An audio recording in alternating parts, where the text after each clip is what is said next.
Shalom, selamat hari Minggu anak-anak kelas kecil yang ada di rumah. Kita bertemu kembali pada pagi hari ini dengan Miss Sumbayak akan membawakan cerita firman Tuhan pada pagi hari ini. Sebelumnya mari kita lipat tangan, tutup mata, tunduk kepala, kita berdoa. Bapa kami yang ada dalam kerajaan surga, terima kasih Tuhan. Tuhan masih memberikan kami kesehatan. Tuhan masih menyertai kami hingga pada pagi hari ini. Kiranya Tuhan bukalah hati dan pikiran kami, supaya kami boleh mengerti akan firman-Mu. Dalam nama anak-Mu kami berdoa. Amin. Ya, anak-anak kelas kecil yang ada di rumah, semua pada ingatkan apa cerita minggu lalu yang dibawakan oleh Miss Masdiana? Iya, yaitu tentang Yusuf yang dijual oleh saudara-saudaranya menjadi budak di Mesir.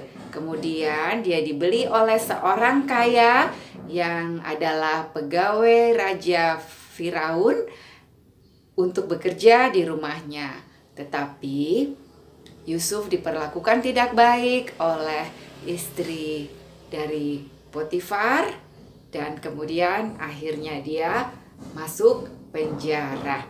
Kemudian di penjara dia bertemu dengan dua orang, yaitu yang pertama adalah juru minuman raja dan kedua adalah juru roti. Dan kemudian Yusuf mengartikan mimpi kedua orang ini. Kemudian juru minuman raja setelah diartikan mimpinya, dia kembali bekerja menjadi juru minuman raja. Tetapi Yusuf berpesan, ingatlah aku kalau kau sudah kembali bekerja kepada raja. Dan dia mengartikan mimpi tukang roti sehingga tukang juru roti tadi meninggal karena dihukum. Tetapi apa yang terjadi anak-anak?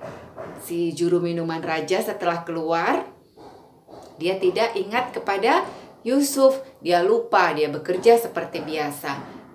Anak-anak, sekarang kita lanjutkan ceritanya, yaitu yang berjudul Yusuf sebagai wakil Firaun. Diambil dari Kejadian 41 ayat 1 sampai dengan ayat 52. Jadi anak-anak, setelah 2 tahun berlalu, Yusuf tetap ada di penjara dan si juru minuman raja melakukan tugasnya. Jadi anak-anak, di dekat penjara itu ada sebuah istana. Jadi istana itu sangat megah. Disitulah tinggal Raja Mesir yang bernama Raja Firaun. Jadi tahu nggak anak-anak, pada suatu malam Raja Mesir ini, Raja Firaun ini bermimpi. Dia pada suatu malam bermimpi. Apa mimpinya? Dia bermimpi begini. Ada sungai Nil, tetapi dari sungai Nil itu keluar 7 ekor lembu yang gemuk-gemuk. Kemudian lembu yang gemuk-gemuk itu memakan rumput di tepi sungai itu. Kemudian keluar lagi 7 ekor lembu yang kurus. 7 ekor lembu yang kurus. Inilah dia anak-anak ya. Yang di atas ini adalah lembu yang gemuk. Kemudian yang di bawah ini adalah lembu yang kurus. Tapi anehnya 7 ekor lembu yang kurus ini menelan lembu yang gemuk-gemuk itu. Ditelan mereka.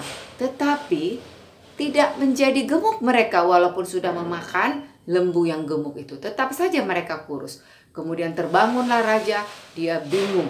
Apalah arti mimpiku ini? Kemudian dia tertidur kembali. Akhirnya setelah dia tertidur, dia bermimpi lagi anak-anak. Apa mimpinya yang kedua? Dia bermimpi ada 7 bulir gandum yang gemuk. 7 bulir gandum yang gemuk. Kemudian ada 7 bulir gandum yang kurus. Inilah dia. 7 bulir gandum yang gemuk dan 7 bulir gandum yang kurus. 7 bulir gandum yang... Nah, kemudian anak-anak, termenunglah raja sambil berpikir. Satupun tidak ada yang bisa mengartikan mimpiku. Dia terduduk. Jadi susah kan? Nah, si juru minuman raja setelah menghidangkan minuman melihatnya. Loh, kenapa tuanku raja termenung? Kemudian rajanya menceritakan. Nah, disitulah teringat juru minuman raja. Dia bilang, Ada waktu di penjara, tuanku, seorang Kanaan bernama Yusuf. Waktu itu aku pun bermimpi dan dia mengartikan mimpiku. Aku rasa mungkin dia bisa mengartikan mimpi raja.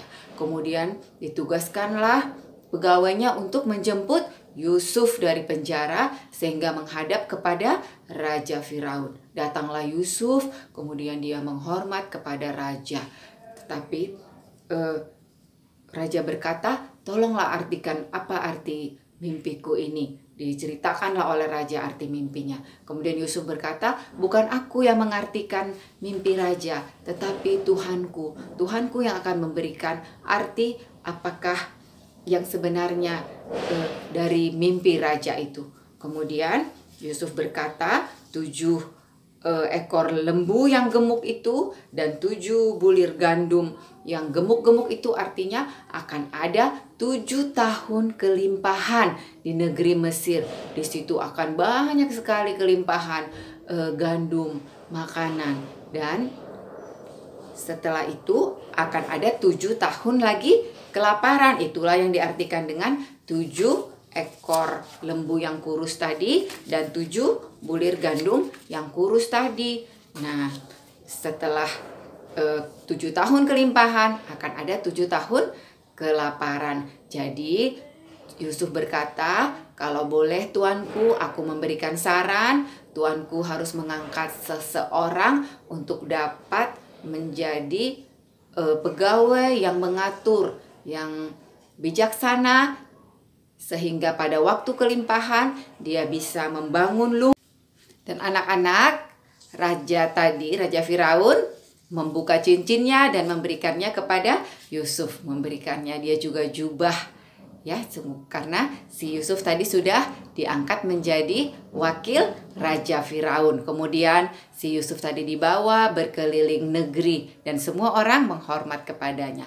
Itulah anak-anak ya, upah dari Yusuf yang tetap dengar-dengaran kepada Tuhan, tetap percaya kepada Tuhan, dan tetap yakin walaupun dia di dalam penjara, dia difitnah oleh istri Potifar, tetapi dia tetap yakin bahwa Tuhan akan membukakan jalan kepadanya. Tuhan akan memberikan yang terbaik kepada Yusuf. Akhirnya Yusuf menikah dengan putri Raja Firaun dan mempunyai 2 orang anak bernama Efraim dan Manasye. Itulah ceritanya anak-anak ya. Semua anak-anak mau seperti Yusuf kan? Menjadi orang yang baik, yang tetap percaya kepada Tuhan. Jadi walaupun dalam susah, walaupun dalam senang, kita harus tetap percaya kepada Tuhan dan yakin bahwa Tuhan akan membukakan jalan yang terbaik, mempunyai rencana yang terbaik dalam kehidupan kita. Jadi anak-anak tetap berdoa ya, berdoa kepada Tuhan. Kalau dalam keadaan apapun anak-anak, dalam kesulitan apapun, supaya Tuhan tetap menolong anak-anak dalam kehidupan ini. Jadi ayat hafalannya jangan lupa nanti dikirimkan ya. Roma 8 ayat yang ke-28. Allah turut bekerja dalam segala sesuatu untuk mendatangkan kebaikan bagi mereka yang mengasihi Dia. Allah turut bekerja dalam segala sesuatu untuk mendatangkan kebaikan bagi mereka yang mengasihi Dia. Lipat tangan, tutup mata, kita berdoa. Terima kasih Tuhan, kami sudah mendengarkan cerita. Kiranya Tuhan ajarlah kami supaya kami boleh menjadi orang yang sabar seperti Yusuf. Dan kami yakin Tuhan akan membukakan jalan kepada kami dalam segala persoalan kehidupan kami. Dalam nama anak-Mu kami berdoa. Amin.